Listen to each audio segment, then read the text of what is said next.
వీక్షకులందరికీ నమస్కారం. అందరికీ నూతన తెలుగు సంవత్సరాది శ్రీ విశ్వావసు నామ సంవత్సర ఉగాది శుభాకాంక్షలు.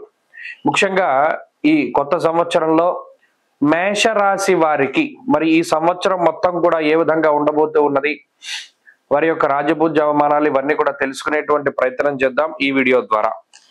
మేషరాశి వారికి ఈ సంవత్సరం ఆదాయం 2, వ్యయం 14, రాజ్యపూజ్యం 5, అవమానం 7. ఆదాయం తక్కువగా కనబడుతూ ఉన్నది, ఖర్చు ఎక్కువగా కనబడుతూ ఉన్నది.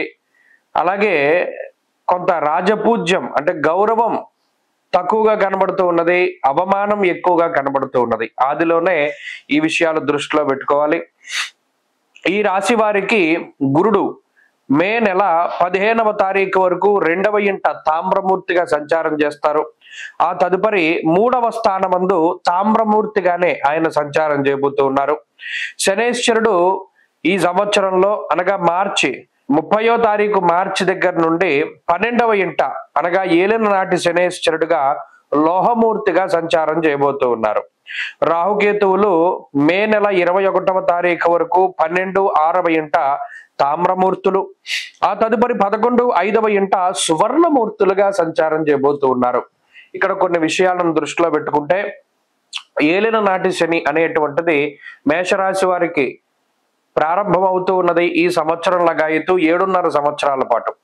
అయితే మొట్టమొదటిగా 12వ స్థానమందు సంచారం చేయబోతూ ఉన్నటువంటి శనేశ్వరుడు లోహమూర్తిగా సంచారం చేస్తారు. అనగా రిజల్ట్ ఏదైనా సరే అది మంచైనా చెడైనా 25% to 30% మాత్రమే ఆయన ఇస్తారు.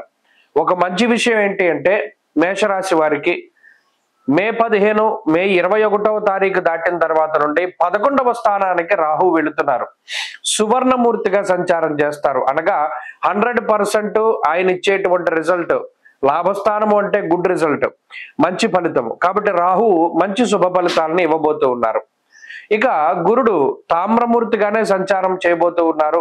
తృతీయ గురుడు కూడా తామ్రమూర్తిగానే, ఆయన కూడా 25 to 30% బ్యాడ్ రిజల్ట్ ఇస్తారు. అనగా ఈ సంవత్సరంలో 2 దీర్ఘ సంచార గ్రహాలు ప్రతికూలంగా ఉన్నాయి. రాహుకేతువుల యొక్క సంచారం చాలా అనుకూలంగా ఉంది. చాలా మంది అపోహపడేటువంటిది ఏంటంటే కేతువు పంచమ స్థాన స్థితి ఫలితం ఏంటి అని అడుగుతారు.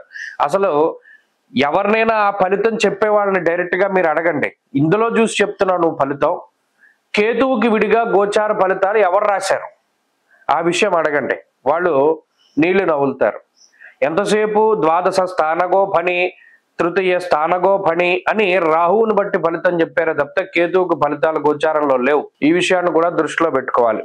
కాబట్టి లాభరాహువే ఈ సంవత్సరం మొత్తము, ఇన్ఫాక్ట్ ఈ సంవత్సరం కాదు 18 నెలల పాటు మేషరాశి వారికి పరిపూర్ణమైనటువంటి యోగాన్ని ఇచ్చేటువంటి గ్రహం ఈ రాహు గ్రహం.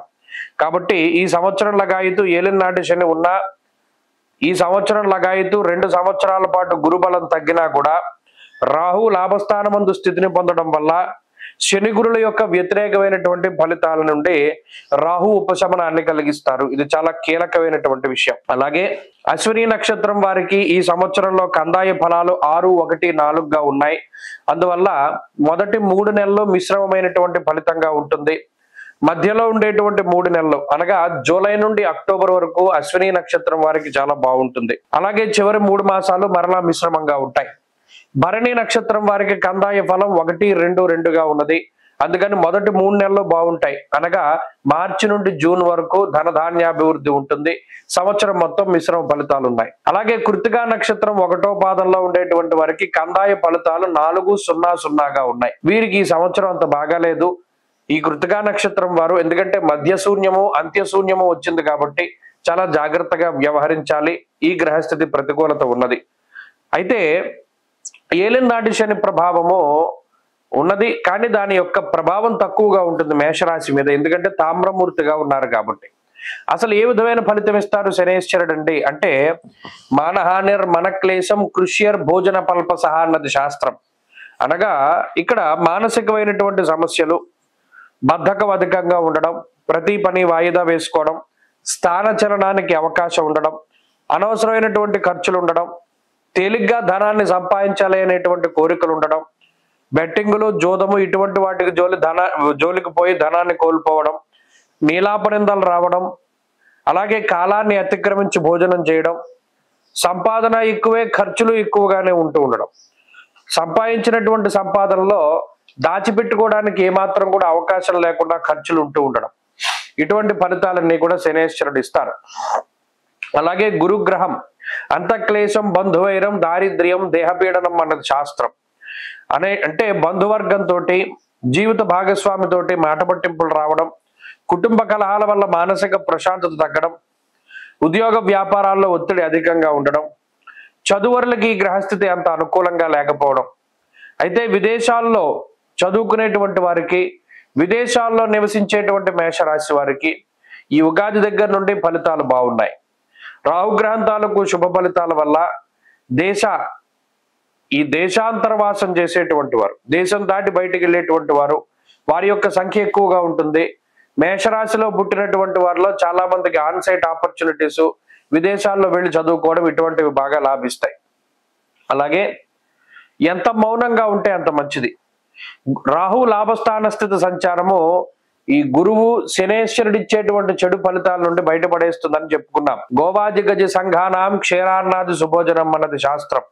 అనగా వివాహాది శుభ కార్యక్రమాలు జరగడం, గతంలో కోల్పోయినటువంటి ధనాన్ని తిరిగి సంపాదించుకునేటువంటి ప్రయత్నం చేయడం, నష్టద్రవ్య పునఃప్రాప్యర్థ సిద్ధి, కోల్పోయిన అవకాశాలు తిరిగి పొందడం, సంఘంలో గౌరవ మర్యాదలు, సొంత ఇంట్లో ఉండాలి లేదా సొంత ఇల్లు ఉండాలి అనేటువంటి కళ, సొంత వాహనం ఉండాలి, బంగారు వస్తువులు, ఆభరణాలు ఇటువంటివి కొనుగోలు చేయాలి అనేటువంటి కోరికలు నెరవేరడం, సంతానం కలగడం, దేశ విదేశాల్లో ఉండేటువంటి వారు అక్కడ ప్రభుత్వ గుర్తింపు పొందుతూ ఉండడం, ఇటువంటివన్నీ అవకాశం ఉన్నాయి.